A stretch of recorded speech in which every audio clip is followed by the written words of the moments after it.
Hello, welcome back. I'm not exactly sure what I'm gonna talk about today, so let me just start with I feel like I'm actually waking up. I mean, like, I've had the awakening, right? And then I had kind of a boost kind of recently. I had this weird experience that I don't really want to talk about right now, but but it felt like a boost. um but like just today I feel like I don't know if you've ever like lucid dreamed like on accident. Like, I know some people can train themselves to do that, but like if you've ever had a dream and you sort of wake up and you're like, wait, I'm dreaming, I can make anything I want happen. And so you start like manipulating the situation, and like first thing I always do is make myself skinny. But and I don't know, but like I feel like that's happening today, like with reality, like this isn't really real, we're all just dreaming this together. And I know that that's a thing that you can like that can actually happen, like if you have the intention to dream with somebody. It doesn't always happen, but if you're both kind of skilled at it, I guess, you can make it happen, and you can like visit each other's dreams while you're both asleep. And that's kind of like what we're all doing with reality all of the time.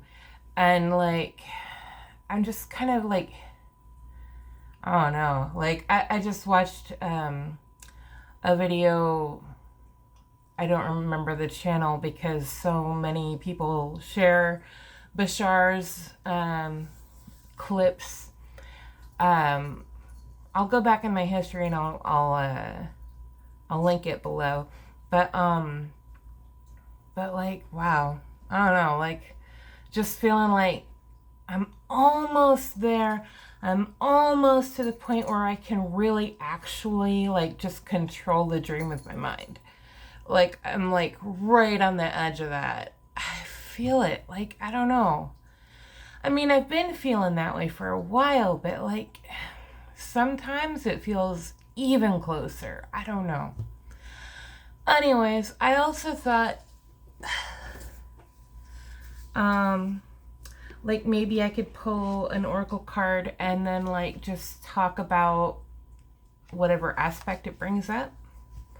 So I'm gonna go back to this really pretty deck by Denise Linn, Soul Coaching Oracle Cards.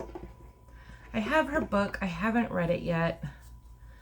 And these are like the big, thick, hard. They're like clumpy if you try to do them like overhand like that. Like, I don't know. I just never feel like it really works that well. So I'm gonna shuffle.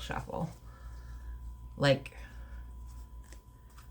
you know, like shuffle.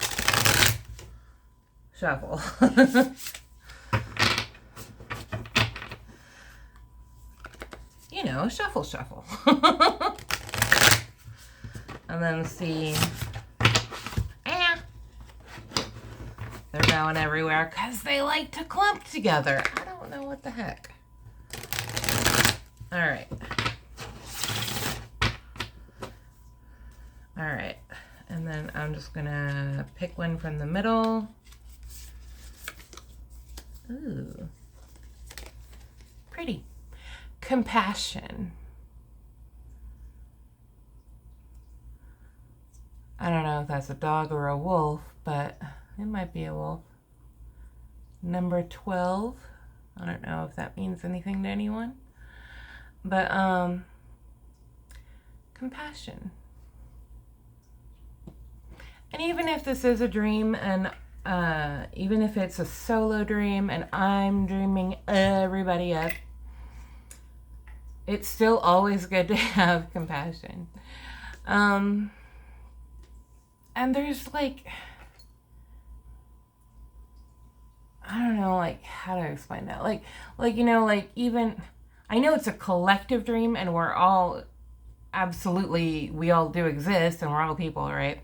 But even if it was like a solo dream, it's, why wouldn't you want compassion? Like that's just part of who we are, I believe, as like a human species, you know? I mean, some of us are less connected to it than others, unfortunately, but I just feel like this is part of who we're supposed to be and part of what we can be, for sure. Um, but I just love that she's so pretty, and so is the dog, like, or wolf. But like, it just, I just feel the softness coming from it. You know what I mean?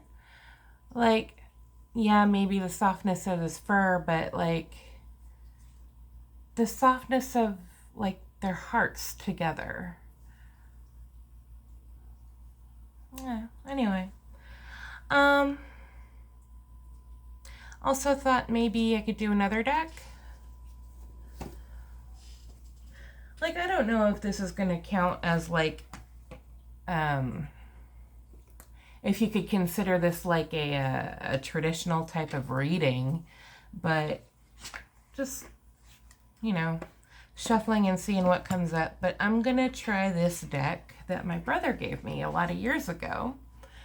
Oracle of the Shapeshifters. Another girl and a wolf. Huh. Interesting. Anyways, deck by Lucy Cavendish and artwork by Jasmine Beckett Griffith. Anyway, so I'm going to shuffle these the same way, but these cards are even bigger, so I got to shuffle them sideways, which is weird. Come on.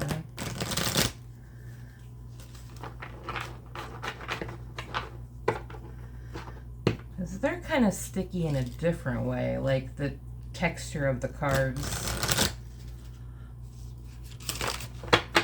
I don't know how to really explain it. Maybe more like waxy. I'm not sure. I'm just going to take the top one, I think. Your imaginary friend. Childhood treasures resurface. Number 15. Interesting. Ooh, it's like a dragon, but with butterfly wings. Ooh, I like that. What do you want? What are you doing? Get out of my way.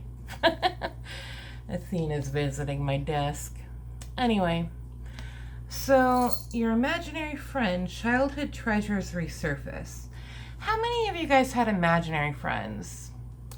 I'm not sure how common it's supposed to be, but I know I did, and I had a toy telephone, you know, and I would call her up, and her name was Kelly Key. I don't know why. And I don't know, like, some people think, like, maybe, you know, kids are more connected to spirits and stuff like that because they're younger and they're, you know, more freshly into this dream. So they remember before better, even if it's subconsciously. But I'm going to go ahead and look up what this card might mean.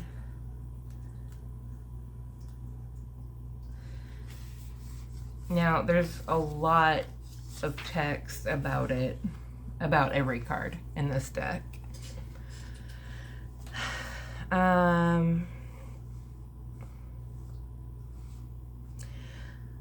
This fascinating, quirky familiar asks you to pay attention to all the beautiful treasures buried in your memory, suffocating in old chests and stuffed away in drawers. It is time to rediscover something discarded. When you reclaim it and its worth, you can keep it, share it, give it away, or recreate something from it. But you must touch it, feel it, and know it again. This darling imaginary friend reminds you that childhood friends and treasures know your ancient history. Reconnecting with them can reawaken potentials you have shut down for some time. Your talents and imaginings of your younger days can be revisited and even restored.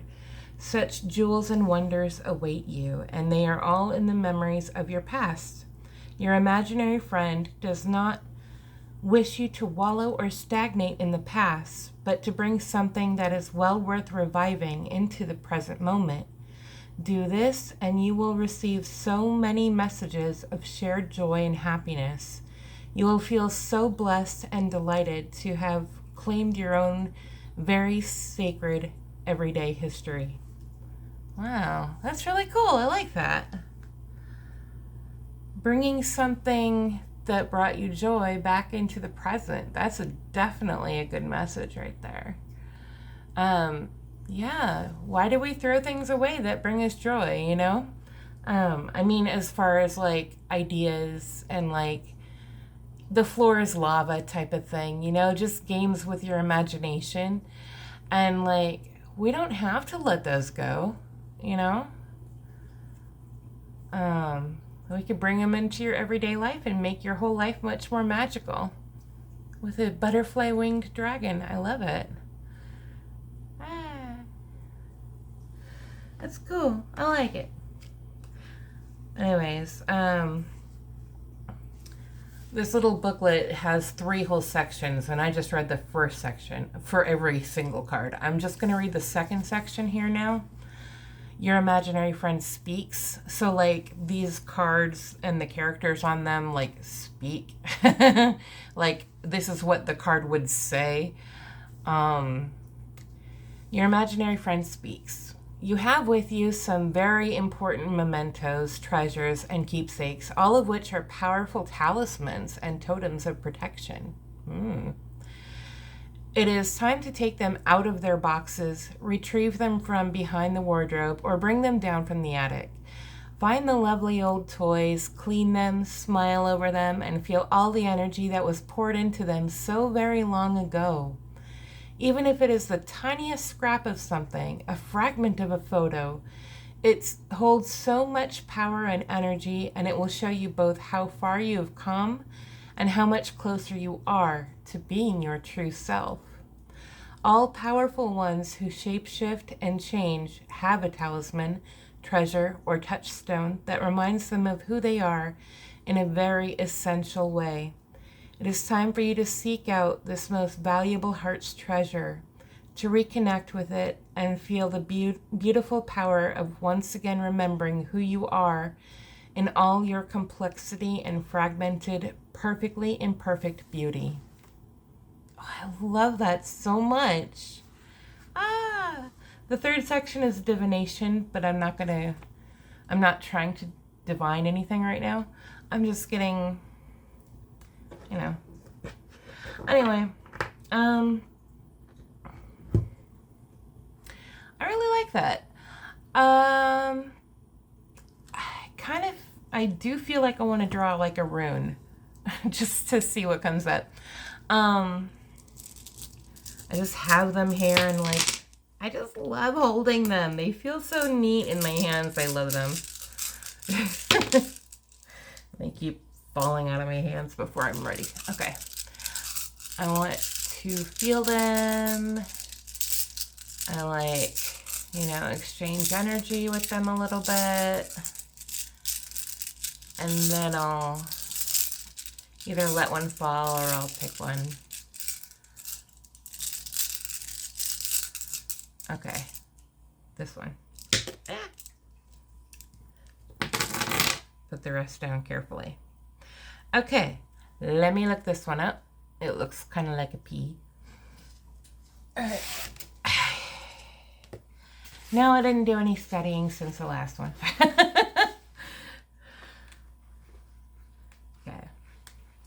So, this one.